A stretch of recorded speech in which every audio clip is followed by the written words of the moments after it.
Prólogo. El eco de los héroes caídos. El corazón palpitante del mundo, donde la tierra debería ser más sólida y eterna, yace una herida que nunca cicatriza, un vacío que respira con pesadez ancestral, una cicatriz abierta en el costado de la creación que supura oscuridad como un veneno espeso y vivo. Es el calabozo, y su aliento es más frío que la muerte. No es simplemente un agujero en el suelo, ni una mazmorra construida por manos mortales. Es una entidad viva, antigua y hambrienta, un parásito incrustado en las entrañas del mundo. Sus muros no son de piedra inerte, son de una roca gris y húmeda que palpita con una lentitud agonizante, como el corazón de un titán enterrado en vida, condenado a latir en una pesadilla perpetua. De ellos mana una humedad constante, un sudor frío que no huele a agua limpia, sino a metales viejos y oxidados, a la sal amarga de la sangre seca de incontables generaciones y, sobre todo, a ese olor acre y primitivo del miedo puro, el mismo que debieron sentir los primeros humanos al ver caer la noche por primera vez y entender que en la oscuridad habitaban cosas con dientes. Sus pasillos son las venas envenenadas de un dios corrupto, un laberinto intestinal que se retuerce y cambia con malicia consciente, no guiado por la geología, sino por un hambre primordial de perder, de atrapar, de digerir. Allí abajo, en ese vientre de piedra, el silencio es una entidad viva y opresiva. No es la ausencia de sonido, sino la premonición del mismo, un peso que se acumula en los tímpanos y hace que el corazón se acelere con un terror anticipado. Y cuando ese silencio se rompe, no es con el susurro del viento, sino con ecos que deberían estar muertos y enterrados. El último aliento convertido en grito desgarrado de un aventurero cuyo nombre se borró de la memoria. El crujido húmedo de un hueso entre mandíbulas de quitina. El chirrido espeluznante y metálico de una garra afilada arrastrándose con paciencia infinita contra el acero de una armadura. Buscando, siempre buscando. El punto débil. La carne tierna bajo el metal. El calabozo es la madre de todas las pesadillas. Una oscuridad que no espera al sueño para nacer, que pare monstruos con la única y terrible finalidad de devorar toda luz, de extinguir cada chispa de vida, de esperanza, que ose profanar su útero de piedra. Muy por encima, en el reino eterno e inmaculado del cielo, donde el tiempo era una melodía repetitiva, los dioses observaban. Su existencia era un cántico perfecto y sin fin, una sinfonía de la que conocían cada nota, cada pausa, cada crescendo de memoria. Y en esa perfección inmutable encontraron la más sofocante y elegante de las prisiones, un hastío insoportable, un aburrimiento tan vasto y profundo como la eternidad misma.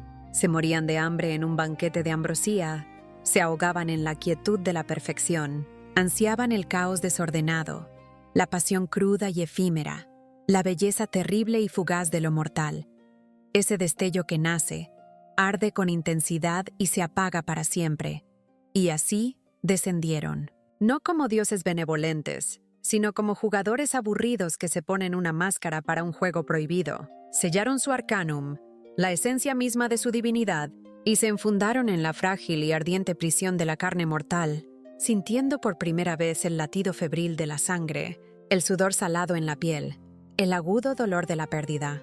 Caminaron entre sus hijos, no como padres amorosos, sino como espectadores ávidos de un drama sangriento, ansiosos por el siguiente giro de la trama. Para hacer el juego más interesante, más sangriento, más divertido, ofrecieron un pacto, una migaja de su poder infinito, la gracia, el falna. Un regalo envenenado que era a la vez una bendición y una maldición, un tatuaje sagrado que grababa la experiencia en el alma misma, transformando el sudor, el miedo visceral y la agonía en poder tangible, en números y habilidades. Convirtió a pastores tímidos en guerreros de leyenda cuyos nombres cantarían los bardos, y a herreros callados en forjadores de destinos tallados en acero y magia. Así nacieron las familias, tribus de mortales unidos no por la sangre, sino por la sangre simbólica de un dios caprichoso que veía el mundo como su tablero de juego personal.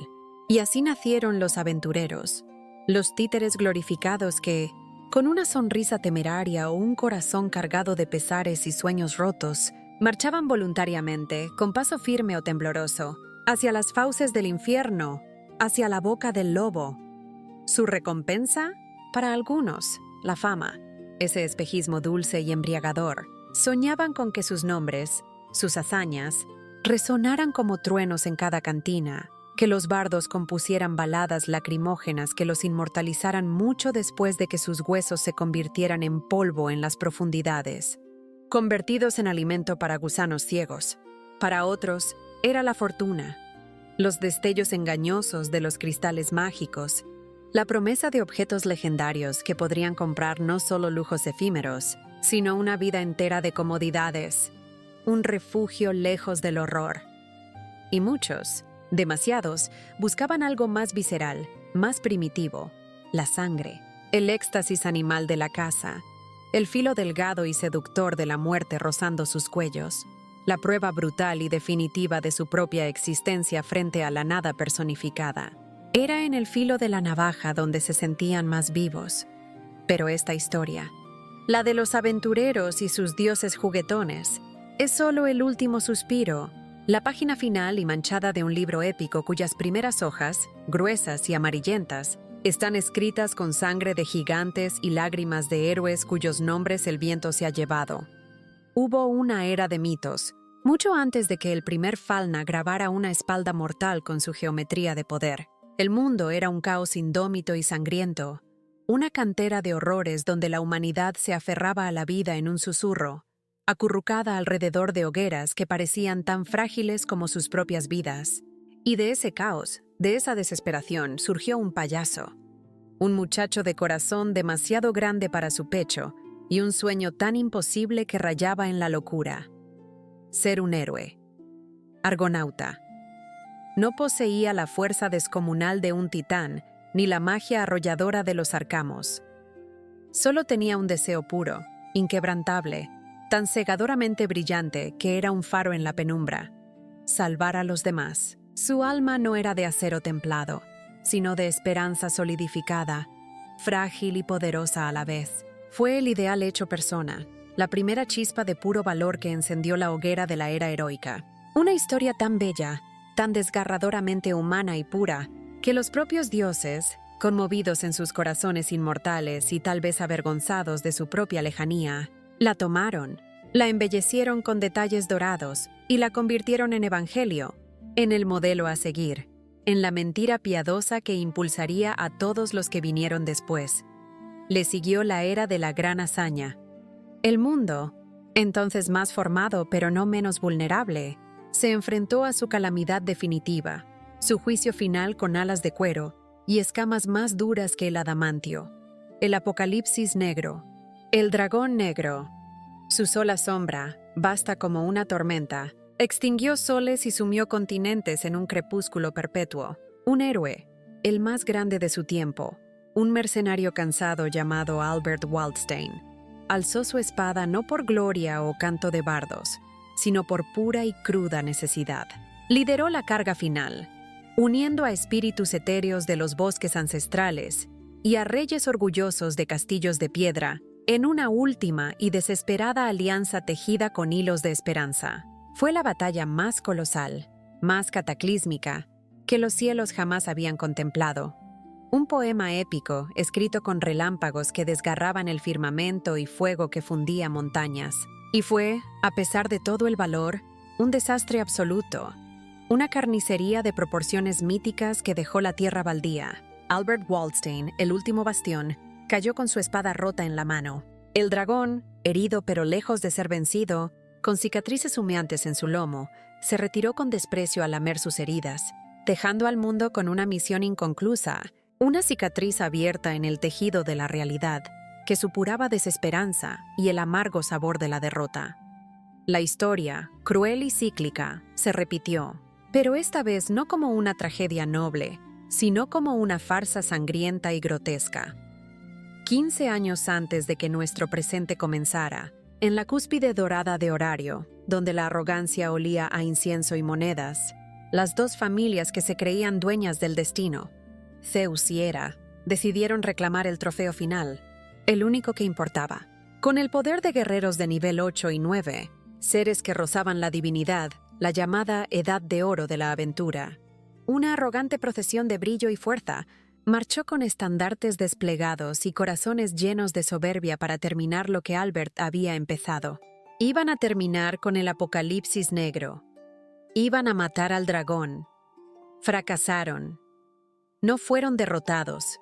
Fueron aniquilados, borrados del mapa de la historia. La élite absoluta de la humanidad, encabezada por el hombre más fuerte del mundo, cuyo puño podía partir continentes, y la tirana cuya voz podía destrozar montañas y desgarrar el alma, se estrelló contra una realidad tan insondable que la hacía indistinguible de la pesadilla. Ni siquiera fue una batalla. Fue un exterminio, una liquidación. Como el eco de un lamento que perdura en el viento, se recordaban las palabras de la propia Alfia, la tirana, marcadas por un dolor y una rabia que el tiempo no había podido erosionar. Todo fue destruido.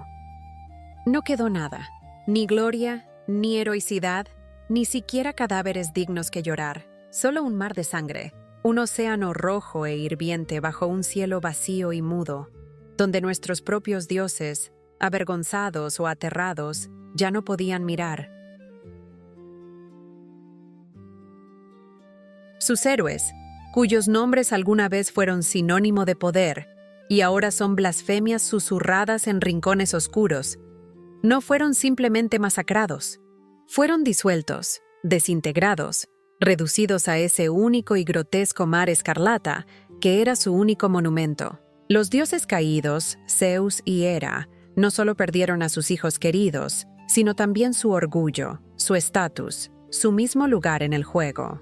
Humillados, destrozados, con el corazón partido, fueron exiliados como criminales de la ciudad que una vez rigieron con puño de hierro, barridos bajo la alfombra por las nuevas familias más fuertes y despiadadas de Horario, las familias Loki y Freya, quienes decretaron un silencio absoluto, un pacto de olvido. El mundo, traumatizado hasta la médula, eligió la amnesia colectiva. Era más fácil, más cómodo, fingir que aquellos gigantes, aquellos colosos que caminaron entre ellos, nunca habían existido, que cargar con el peso aplastante de saber que su fuerza más absoluta, su poder más deslumbrante, no había sido suficiente ni para ser un mal recuerdo en la mente ancestral de la bestia.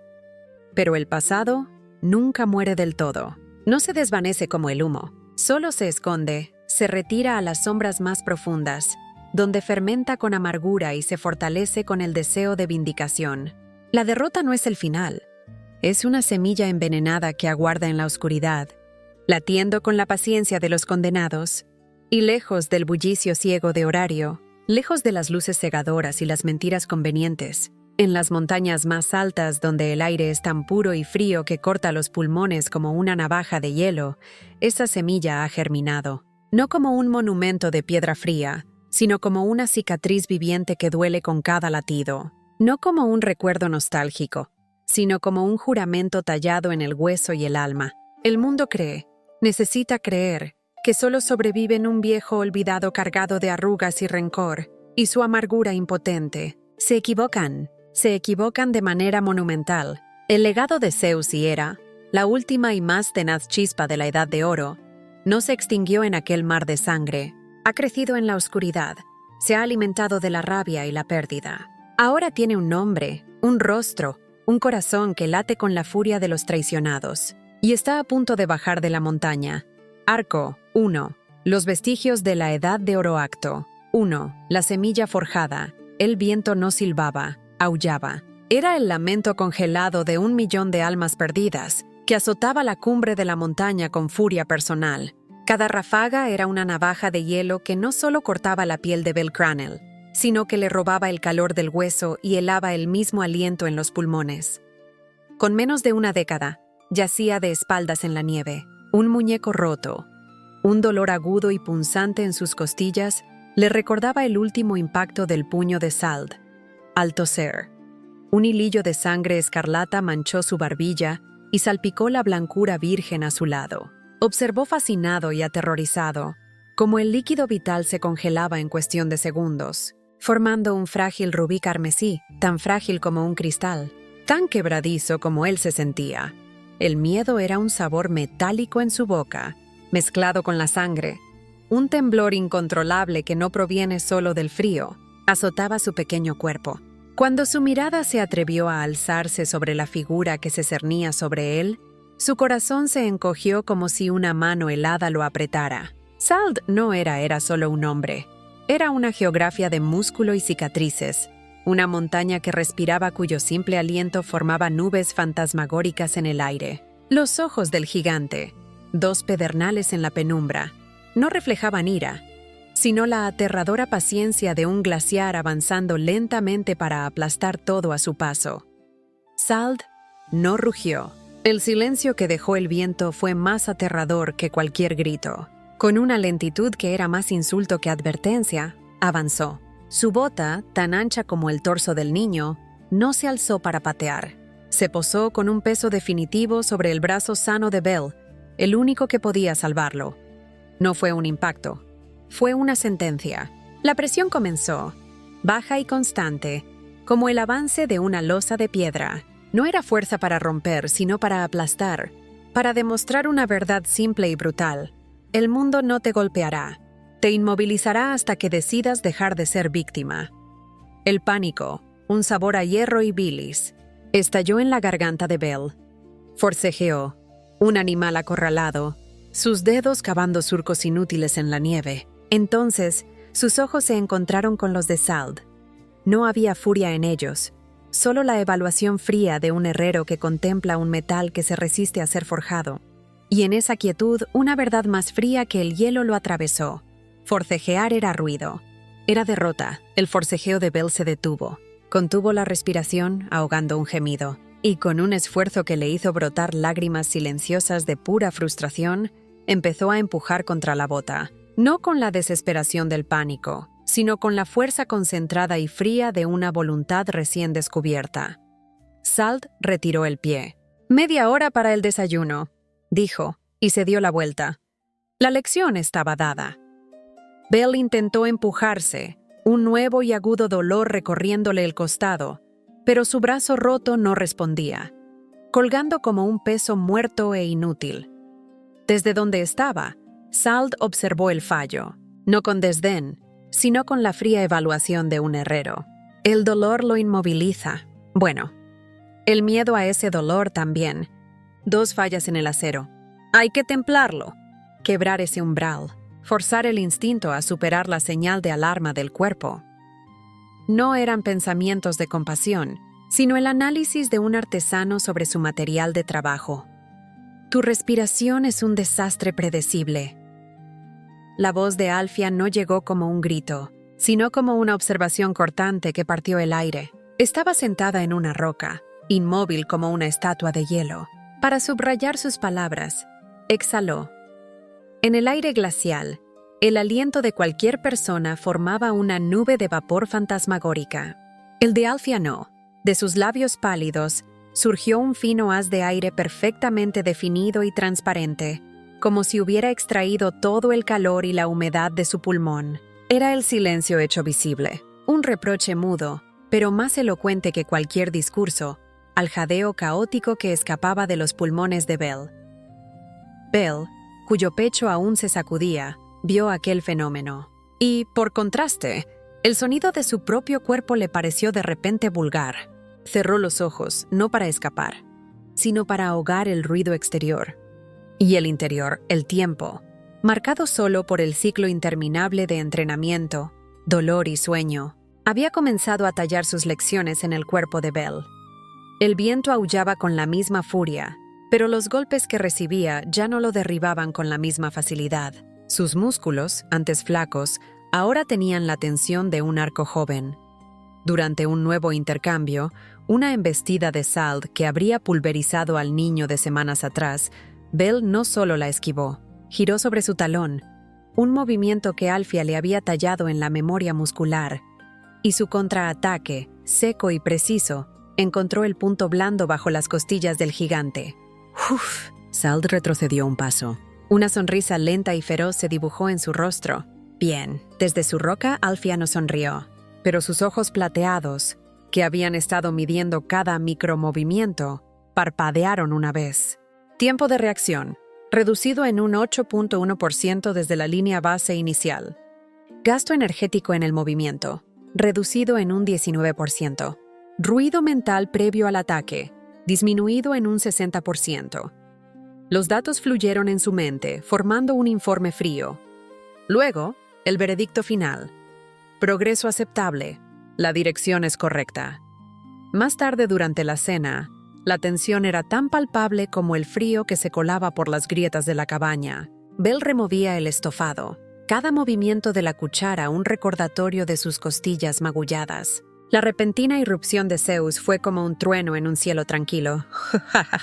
Nada como un buen y caliente plato de estofado después de que te reorganicen los órganos. El carácter se forja en el frío, mi chico. Alfia no se volvió. No necesitaba hacerlo. Simplemente alzó la mirada desde su taza y clavó sus ojos plateados en Zeus.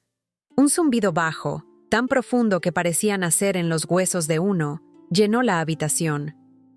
Fue entonces cuando Belle lo vio. No fue un hechizo ni un golpe. Fue una corrección. La taza de té en la mano de Zeus se resquebrajó de arriba a abajo con un cric perfecto y seco, como si el mismo concepto de integridad hubiera sido revocado. El té caliente se derramó sobre los dedos del dios, pero él no gritó. Su sonrisa de bufón se congeló, y durante un instante que Belle atrapó con claridad glacial, sus ojos mostraron algo que el niño nunca le había visto. Un terror antiguo y absoluto, el miedo de un dios que recordaba que, ante ciertos poderes, incluso su divinidad era frágil. Zeus se encogió, callándose de inmediato. En ese momento, el miedo de Belle se mezcló con una comprensión nueva y reveladora. No era solo que Alfia fuera fuerte, era que ella dictaba las reglas. Sald era la fuerza que rompía montañas, pero Alfia era la ley silenciosa que decidía qué montañas podían permanecer en pie. Y por primera vez, Belle no solo sintió el poder que lo rodeaba, comenzó a mapear su jerarquía. La noche se había adueñado de la cabaña, envolviendo todo en una capa de quietud profunda. Solo el crepitar lejano del fuego en la chimenea y los ronquidos de Sald, que normalmente retumbaban como truenos bajo la montaña, llenaban el espacio. Pero esa noche era diferente. Belle se revolvía en su jergón.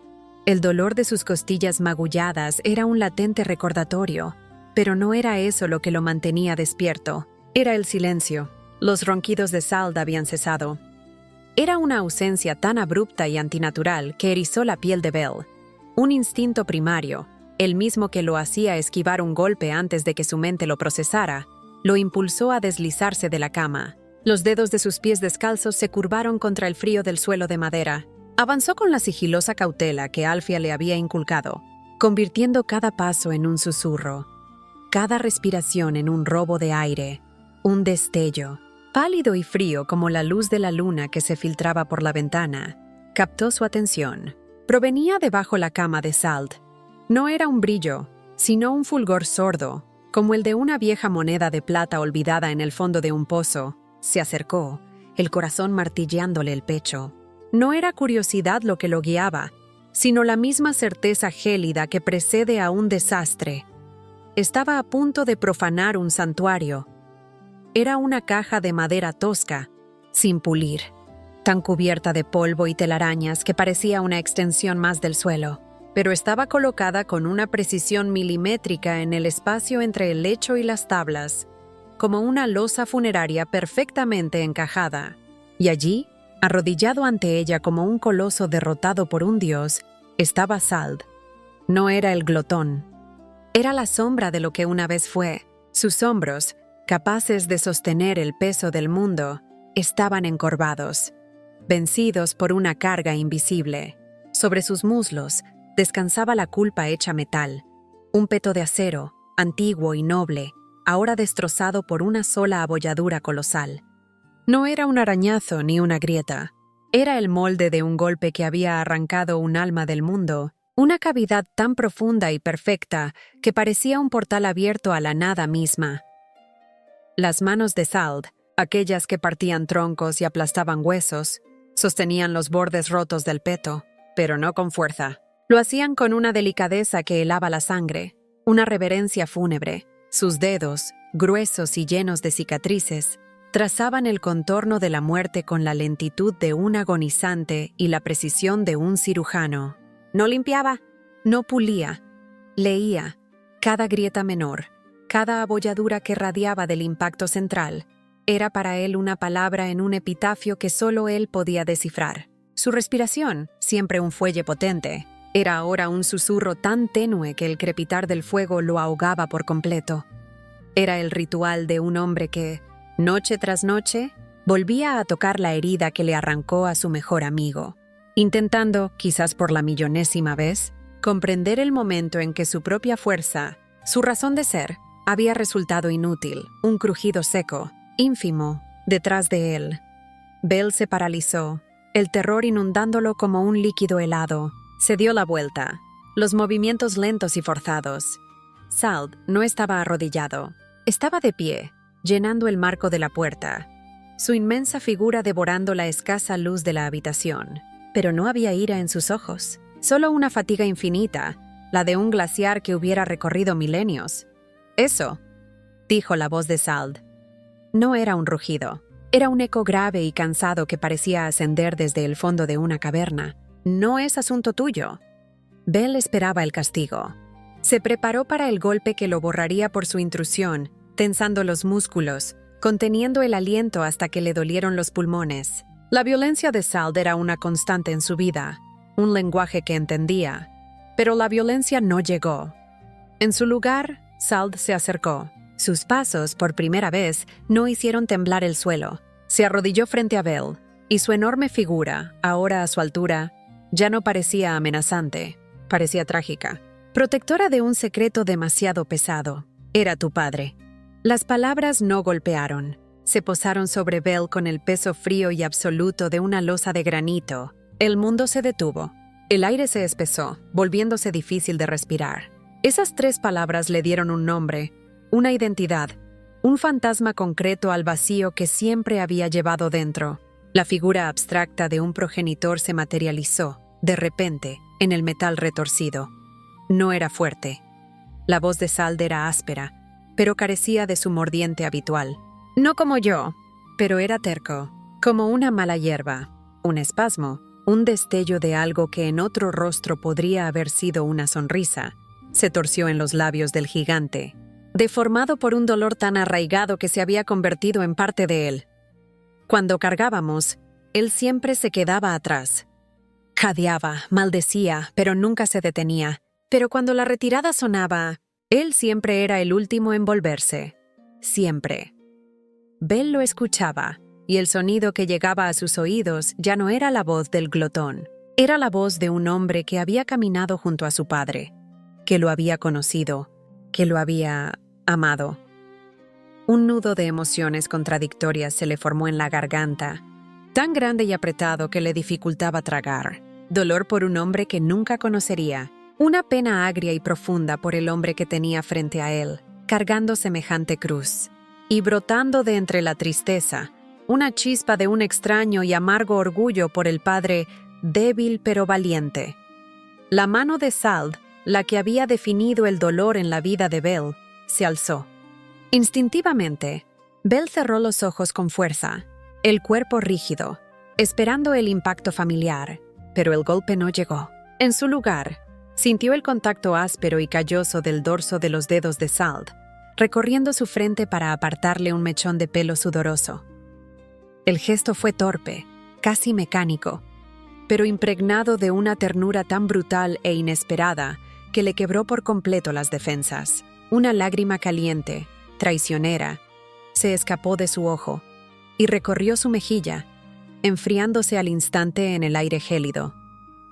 Un día, continuó Sald, su voz quebrándose como madera podrida, un monstruo, más grande y más rápido de lo que ninguno de nosotros había visto, se abalanzó sobre nosotros.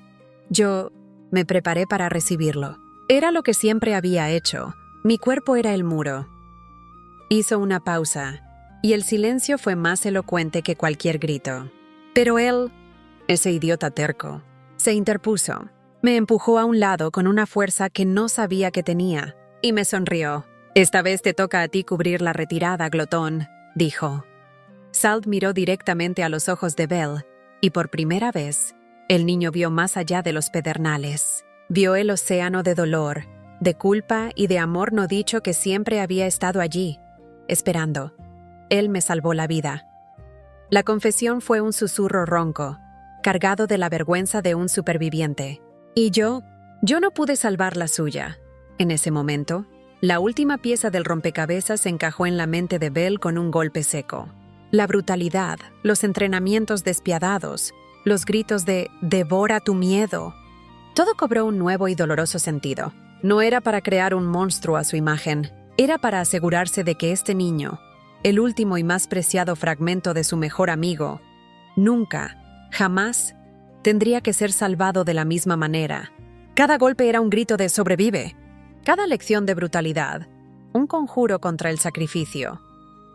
Salt se puso de pie, su espalda recuperando la firmeza de una montaña.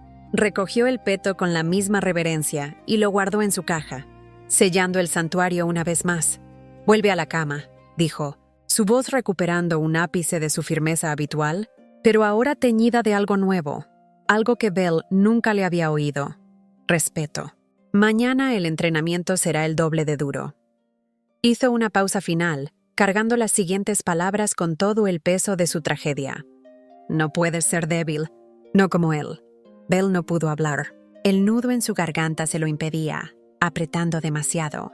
Pero sus ojos, secos ahora, se encontraron con los de Salt. Y asintió. Un movimiento pequeño, apenas un descenso y ascenso de la barbilla, pero firme y lleno de una determinación que no estaba allí antes. No era un asentimiento de miedo o de obediencia sumisa. Era un pacto. Un juramento silencioso sellado entre el hijo y el hombre que llevaba el peso de la memoria de su padre. Y Belle supo, con una certeza que le quemaba el pecho, que esas últimas 3 palabras, «no como él», no eran un insulto. Eran la más trágica, poderosa y desgarradora expresión de amor que un hombre como Salt podía pronunciar. La cabaña dormía. Los ronquidos de Salt habían regresado, una sinfonía familiar de poder bruto y sueño profundo. Desde la habitación de Zeus, un suave y rítmico silbido escapaba, la respiración de un dios que soñaba con glorias pasadas. Pero en el corazón de la noche, Belle yacía despierto, no por el dolor de sus costillas, sino por un eco. El eco de la voz quebrada de Salt y el peso del pacto no dicho que ahora cargaba sobre sus hombros. Un sonido diferente lo sacó de sus pensamientos. No era un quejido de dolor, sino un sonido seco, áspero, que luchaba por nacer y ser sofocado al mismo tiempo. Provenía del pasillo. La tos de Alfia. Era un sonido que conocía bien, un recordatorio de la fragilidad que su tía escondía tras su impasible fachada. Sin pensarlo, impulsado por el mismo instinto que lo había llevado a escuchar la confesión de Salt, se deslizó fuera de la cama. Su cuerpo protestó, cada moretón, cada músculo adolorido gritando en silencio. Cojeó hasta la cocina, donde la tenue luz de las brasas en la chimenea pintaba sombras danzantes. Alcanzó el tarro de hierbas secas que Zeus usaba para sus brebajes, y con manos que aún recordaban la delicadeza de los dedos de Salt en su frente, preparó una infusión. No era un acto de obediencia, era un impulso, una necesidad de devolver, aunque fuera simbólicamente, una pizca del cuidado que ahora sabía que existía bajo la brutalidad. Si te mueves conteniendo el aliento y con el rostro contraído, hasta un monstruo de un solo ojo sabrá exactamente dónde golpear la próxima vez. La voz de Alfia surgió de la oscuridad del pasillo, tan suave y letal como el deslizarse de una serpiente. No había sido un susurro, sino una declaración clara que cortó la quietud. Ella era una silueta esculpida en sombras y líneas elegantes, su presencia llenando el espacio sin necesidad de volumen. «Tía Alfia», dijo Belle, sin sobresaltarse. Su capacidad para detectarla era casi instintiva. Un sexto sentido afinado por el miedo y la admiración. No podía dormir. El dolor es un maestro. Escúchalo, aprende de él, pero no dejes que te gobierne, recitó ella, el mantra que era el leitmotiv de su existencia. Belle se dio la vuelta lentamente, sosteniendo la taza de madera tallada entre sus manos. El vapor caliente se elevaba, formando una nube efímera que contrastaba con el hielo que Alfia representaba. «No es el dolor», susurró, y su voz sonó pequeña pero clara en la penumbra. «Es el ruido, el suyo». Alfia dio un paso hacia la luz mortecina de las brasas. Su rostro, pálido y perfectamente esculpido, estaba marcado por una tensión que Belle reconocía demasiado bien. La enfermedad, ese enemigo interno que ni su poder podía erradicar, la había desvelado de nuevo. El abuelo Zeus dijo que estas hierbas, mezcladas con agua caliente, ayudaban a calmar la tormenta interior. Alfia se quedó absolutamente inmóvil. No fue la sorpresa lo que la paralizó, fue el reconocimiento, el niño, el arma, el recipiente de toda su esperanza y su desesperación, el proyecto al que habían dedicado sus vidas rotas, el chico al que habían enseñado a ignorar el dolor de un brazo roto, a contener el miedo que helaba la sangre, estaba ahí, en mitad de la noche, dolorido y exhausto, no por su propio sufrimiento, sino por el suyo, un gesto, simple, puro, desinteresado. Era un puñal de cristal en el corazón de toda su filosofía, tan desesperadamente, irrevocablemente, Meteria, la impenetrable armadura de la reina silenciosa, forjada en el dolor y el fracaso, se quebró, no con estruendo, sino con el sonido de un suspiro que era casi un sollozo ahogado. «Tus ojos», susurró, y su voz, por primera vez que Belle podía recordar, carecía de todo control. No era la hoja de un cuchillo, ni el filo del hielo. Era solo un hilo de sonido, cargado de un dolor antiguo y de un amor tan vasto que aterrorizaba. Belle levantó la mirada. Sus ojos rubíes, amplios, inocentes y llenos de una preocupación genuina que traspasaba la niebla de su propio cansancio, la miraron fijamente.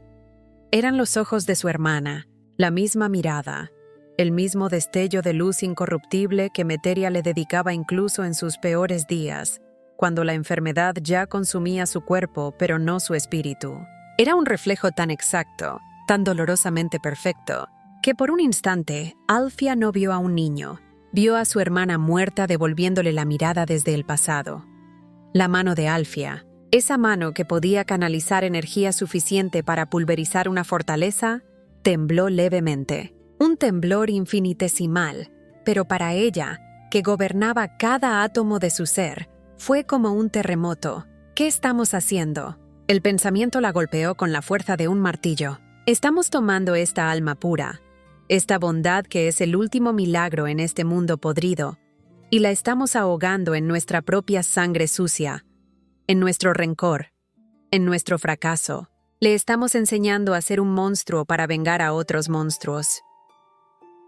Belle, confundido por su silencio y la frágil vulnerabilidad que vislumbraba en ella, dio un paso adelante y le ofreció la taza. No es mucho, pero está caliente. Alfia no la tomó. No podía. Su cuerpo no obedecía. En lugar de eso, alzó su mano, con una lentitud agonizante, como si se moviera contra la gravedad de su propia naturaleza, contra todos los instintos de guerrera que la definían. Llevó sus dedos fríos como el mármol a la frente de Belle. Con una torpeza que era desgarradoramente humana, apartó con suavidad un mechón de cabello blanco y sudoroso. Su toque fue increíblemente gentil, un contraste tan brutal con todo lo que representaba, que le rompió el corazón allí mismo, en la cocina silenciosa. «Tu madre», dijo Alfia, y esta vez, su voz se quebró por completo, permitiendo que el dolor fluyera como un río desbordado. «Meteria».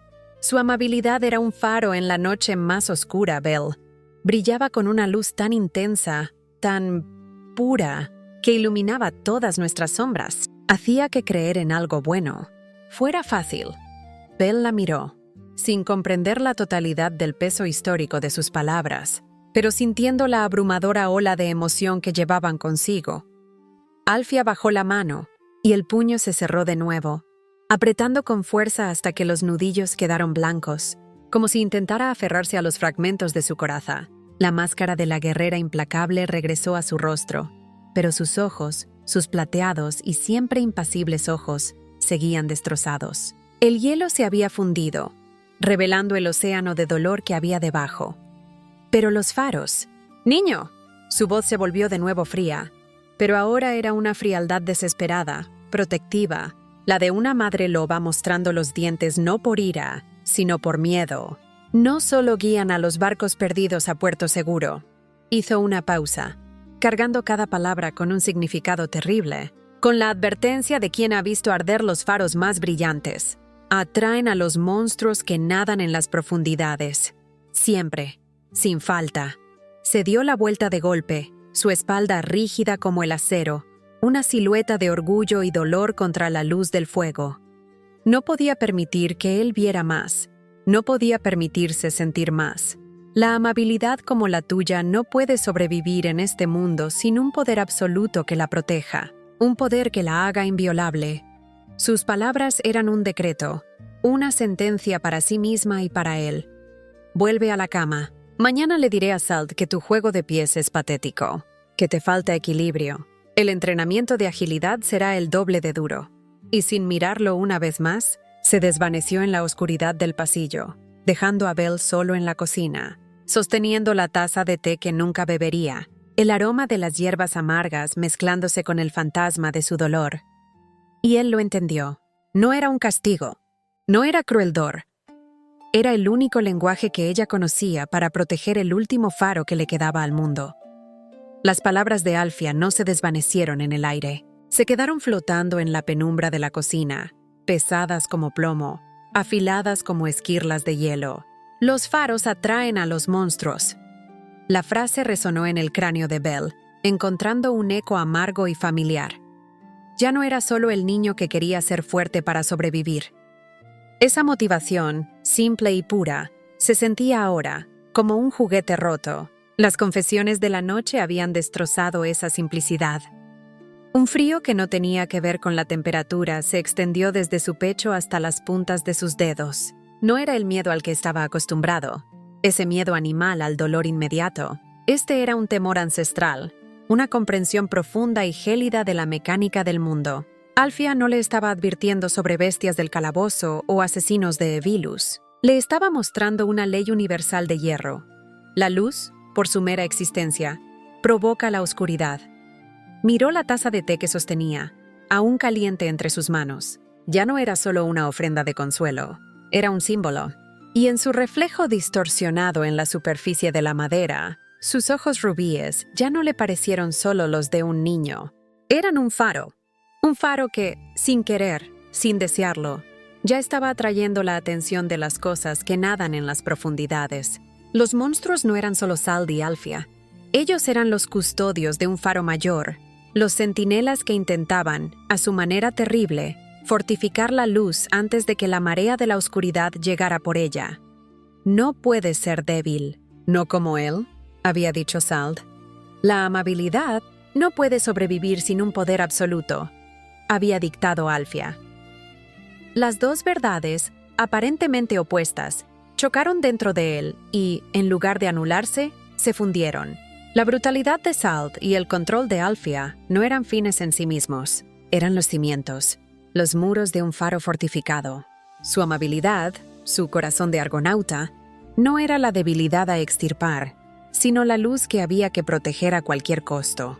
Incluso si el costo era su propia infancia, su propia inocencia, sintió el peso entonces, no como una losa aplastante, sino como una responsabilidad que se enraizaba en su ser. Era el peso del peto de su padre, de la tos de su tía, de la advertencia de su abuelo.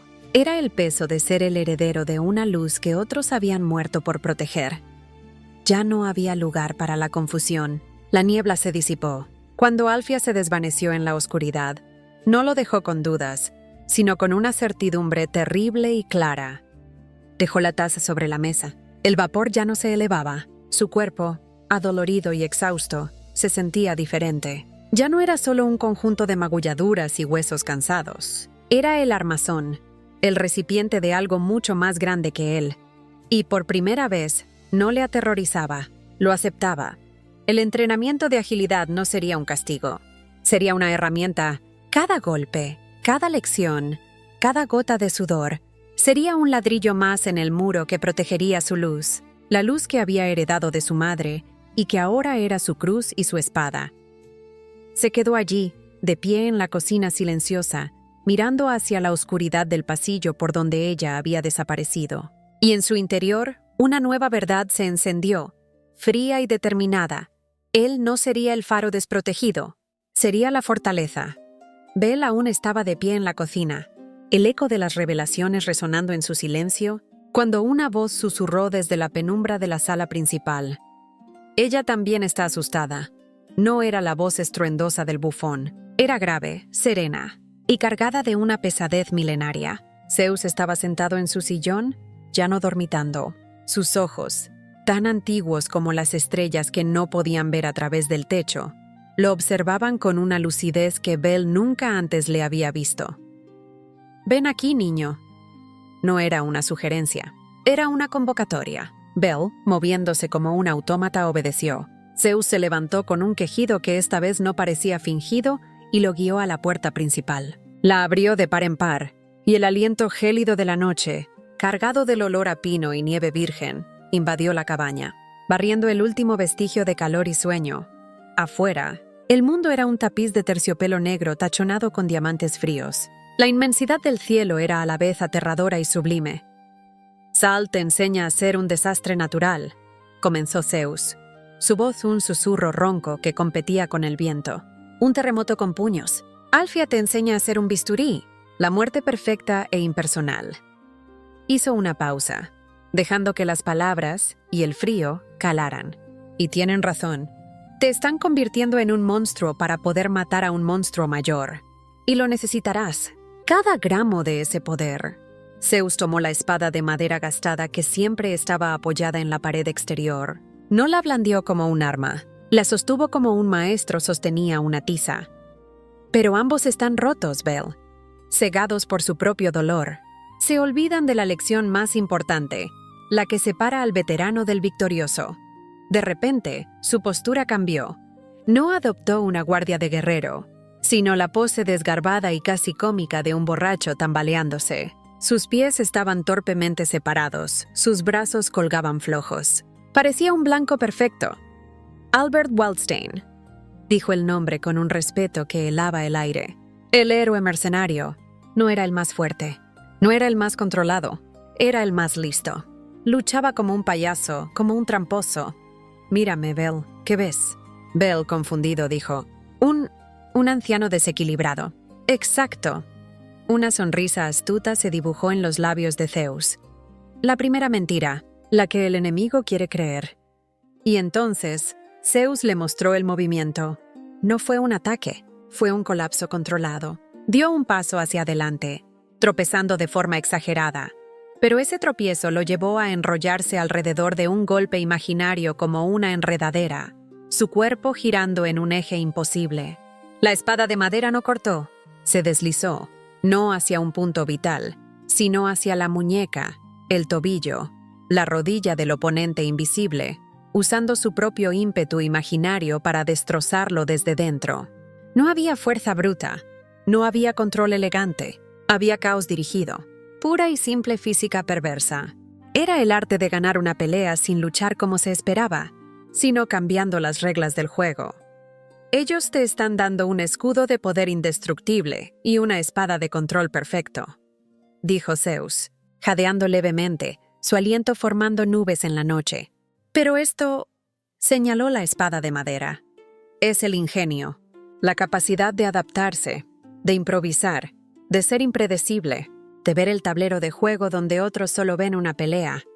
Luego, el viejo dios se acercó. Su mano callosa no se posó en su hombro con fuerza, sino con una solemnidad abrumadora. Señaló directamente el pecho de Belle, justo donde el recuerdo del té para Alfia y la confesión de Salt habían dejado una marca ardiente. Y esto, su voz se redujo a un susurro de una intensidad absoluta. Es el corazón de Argonauta.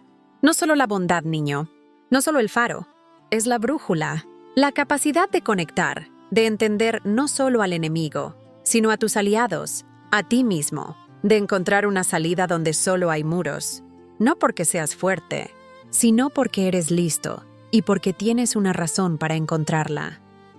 El poder de Salt y el control de Alfia te llevarán hasta la guarida del dragón. Bel, te abrirán camino a través del ejército de la oscuridad.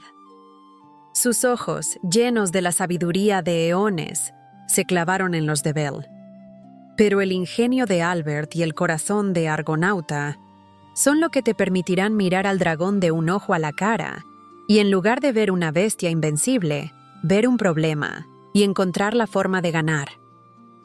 Bel no solo escuchó, absorbió.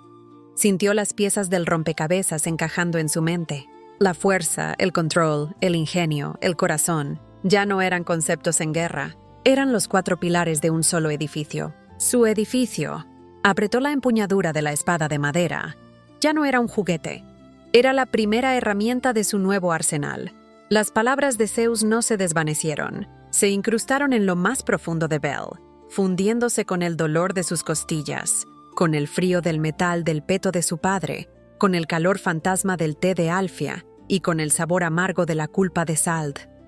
Ya no eran lecciones separadas, eran una sola verdad, compleja y pesada, que ahora latía en su pecho con el ritmo de su propio corazón. Bel miró hacia la noche infinita. Ya no veía solo un manto de estrellas frías y distantes. Veía un campo de batalla. No fue una rendición. No fue la sumisión de un niño asustado. Fue una evaluación. En su mente desfilaban las imágenes. El puño de Sald, imparable como un meteorito. El silencio cortante de Alfia, capaz de quebrar la realidad. El movimiento imposible de Zeus, que reescribía las reglas. Y en el centro de todo, el destello de sus propios ojos rubíes. Ese faro que, ahora entendía, era a la vez su maldición y su razón de ser. Sintió el peso, pero no como algo que lo aplastaba. Lo sintió como un yunque sobre el que su viejo yo estaba siendo forjado de nuevo. Cada revelación, cada golpe, cada palabra de amor disfrazada de brutalidad, era un martillazo que lo remodelaba. No estaban destruyéndolo, estaban construyéndolo. Y él, por primera vez, veía los planos. El sí no fue una palabra, fue un acto de voluntad. Asintió, un simple pequeño movimiento de su cabeza. Pero en ese gesto hubo una quietud absoluta, la calma que precede a la tormenta. No hubo lágrimas, ni temblores, ni dudas, solo una claridad feroz. En ese instante, el niño que solo quería sobrevivir a la siguiente paliza murió, y en su lugar nació el heredero. No el heredero de una familia de dioses caídos, no el heredero de una era de oro marchita, era el heredero de una promesa rota y de un amor tan terrible que solo podía expresarse a través del dolor. Era el recipiente de todos sus fantasmas, el portador de su esperanza envenenada, el arma final que ellos, en su fracaso, necesitaban crear. Y lo aceptaba, no como una carga, sino como una elección, la primera elección verdadera de su vida. Zeus observó el cambio en los ojos del niño. Vio la inocencia ser reemplazada por una determinación antigua, el miedo transmutado en un propósito inquebrantable. No dijo nada. No era necesario. El viejo dios solo puso una mano callosa en su hombro, un gesto de traspaso, de reconocimiento. El alumno había comprendido. Ahora, el verdadero entrenamiento podía comenzar.